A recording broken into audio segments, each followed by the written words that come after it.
Salut les baigneurs! Aujourd'hui, quatrième épisode de la saga de la natation française. Si vous n'avez pas encore vu l'un des 3 premiers épisodes de cette série, vous avez le lien ici. Nous allons parler cette fois-ci de la renaissance de la natation française à partir des années 80, suite aux années 1970 assez pauvres en médailles. Cette renaissance s'amorcera enfin au championnat d'Europe à Split, en Yougoslavie, en 1981, avec un certain Frédéric Delcourt, un Français s'entraînant depuis quelques années aux États-Unis, aux Florida Gators, qui obtient la première médaille individuelle française dans une compétition internationale depuis 8 ans, avec le bronze sur le 200 mètres d'eau. On retrouvera ce même Frédéric Delcourt au JO de Los Angeles en 1984, toujours sur le 200 mètres d'eau, mais pour une superbe médaille d'argent, étant battu seulement d'1 seconde par l'Américain Richard Carey. On notera également lors de ces Jeux la médaille de bronze de Catherine Poirot au 100 mètres brasse, qui relance donc la natation française côté femmes, après 10 ans de disette sur le plan international. L'énorme surprise viendra rien qu'un an plus tard, à l'Euro 1985 à Sofia, où le Rouennais de 19 ans, Stéphane Caron, devient champion d'Europe du 100 mètres nage libre, devançant l'Est-Allemand Jörg Voigt. C'est donc avec ce standing qu'il se présente l'année suivante aux Mondiaux à Madrid, et il arrachera dans sa spécialité, le 100 mètres nage libre, la 2e place à l'Américain Tom Jaeger, devancé par un autre Américain, révélation de ces Mondiaux, Matt Biondi. Il échouera l'année suivante, lors de l'Euro 87 à Strasbourg, à conserver son titre de champion d'Europe, étant battu à seulement 9 centièmes par l'Est-Allemand Sven Lodziewski, mais se consolera tout de même avec cette belle médaille d'argent. Une certaine Catherine Plewanski se fera connaître lors de cet Euro sur le 100 mètres papillon en défiant les Est-Allemandes Christine Otto et Birte Weigang et en obtenant une médaille de bronze. Elle confirmera au JO de Séoul en 1988 en obtenant encore une fois une médaille de bronze sur le 100 mètres papillon, devancée par Christine Otto et la chinoise Zhuang Yong. Stéphane Caron, quant à lui, obtiendra également une médaille de bronze sur sa spécialité le 100 mètres nage libre, devancé par l'imbattable Matt Biondi et l'américain Christopher Jacobs. L'Euro 89 à Bonn fut une bonne moisson de médailles pour la natation française. Catherine Plewanski devint double championne d'Europe sur les 50 mètres nage libre et 100 mètres papillon, empêchant à elle seule les nageuses de la RDA de remporter la totalité des titres féminins. Mais tu parles de Bonn alors que tu évoques les nageuses est-allemandes. On n'aurait décidément pas les mêmes goûts. Je parlais de Bonn, ancienne capitale de l'Allemagne de l'Ouest. Bruno Gutzeit décrocha la médaille d'argent au 100 mètres papillon messieurs, tout comme les relais hommes 4 x 100 mètres nage libre, composés de Stéphane Caron, Christophe Calfayan, Laurent Neuville et de Bruno Gutzeit, et 4 x 100 mètres 4 nages, composés de Frank Scott, Cédric Pénicaud et des indispensables Bruno Gutzeit et Stéphane Caron. Au championnat du monde à Perth en Australie, 2 ans plus tard, Catherine Plewanski remporte l'ensemble des médailles françaises dans ces éditions, avec les médailles de bronze au 100 mètres papillon et la médaille d'argent sur le 100 mètres nage libre, mais aussi et surtout sur le 50 mètres nage libre, où elle manque la médaille d'or à 3 centièmes près, arrivant derrière la chinoise Zhuang Yong et ex aequo avec l'américaine Leigh Feather.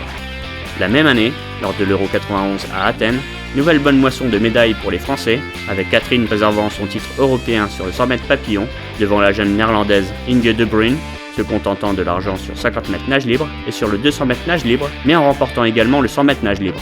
Un jeune provençal de 20 ans, du nom de Franck Esposito, se révélera lors de ses éditions des championnats d'Europe en remportant le 200 mètres papillon. Son compatriote Christophe Bordeaux prit la 3e place. Le réunionnais Frank Scott obtint la médaille de bronze sur le 100 mètres d'eau et le relais homme au 4 x 100 mètres 4 nages, composé de Frank Scott, Cédric Pénicaud, Bruno Gutzeit et Christophe Calfayan décrocha la médaille d'argent, devancé par l'URSS, pays qui fit sa toute dernière apparition avant sa disparition. Les JO de Barcelone en 1992 vit 3 médailles de bronze françaises, celle de Stéphane Caron au 100 mètres nage libre, qui marqua à cette occasion sa retraite sportive, devancé par le jeune russe Popov et le brésilien Borges, celle de Franck Esposito au 200 mètres papillon et celle de Catherine Plewanski au 100 mètres papillon. Catherine, qui achèvera sa carrière sportive bien étoffée en reconfirmant son titre européen au 100 mètres papillon l'année suivante à Sheffield, en devançant la jeune allemande Franziska van Almsick et en prenant la 3e place du 100 mètres nage libre. L'Euro 93 verra également le Savoyard Christophe Calfayan accrocher la médaille d'argent à seulement 12 centièmes de Popov, même position pour Esposito au 200 mètres papillon, devancé par le russe Denis Pankratov.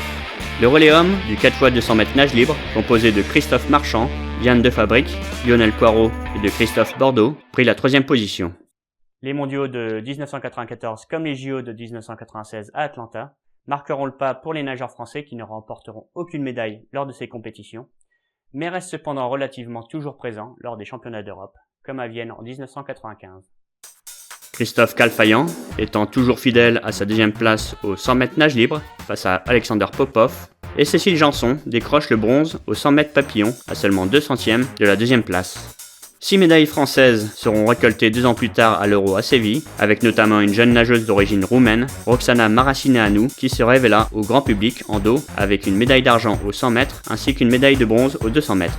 Franck Esposito décroche à nouveau un titre de champion d'Europe aux 200 mètres pape devant l'Ukrainien Denis Silantiev et le bronze aux 100 mètres pape. Julien Sicot, 3ème aux 50 mètres nage libre, et enfin Xavier Marchand, dit Bilout, accroche l'argent aux 200 mètres 4 nage. Hey Bilout! Ouais, Michel Birout d'abord. Les championnats du monde à Perth en 1998 est un événement de taille pour la natation française. Elle connaît enfin le nom de son premier champion, enfin de sa première championne du monde de son histoire. Il s'agit de Roxana Maracineanu avec sa médaille d'or aux 200 mètres d'eau. Par contre, côté homme, c'est un peu le festival des frustrations.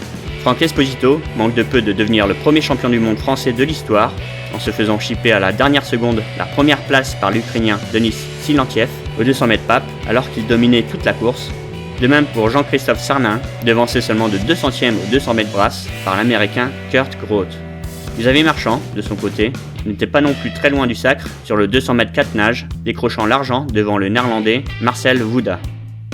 À l'aube de l'an 2000, l'équipe de France de natation nous effectue un Euro 99 de gala en décrochant 3 titres de champion d'Europe avec Roxana Maracineanu sur le 200 mètres d'eau, remportant aussi le bronze sur le 100 mètres, Franck Esposito sur le 200 mètres papillon et Stéphane Perrault sur le 200 mètres brasse, suivi de son compatriote Johan Bernard à la 3ème place, Stéphane remportant également le bronze sur le 100 mètres brasse.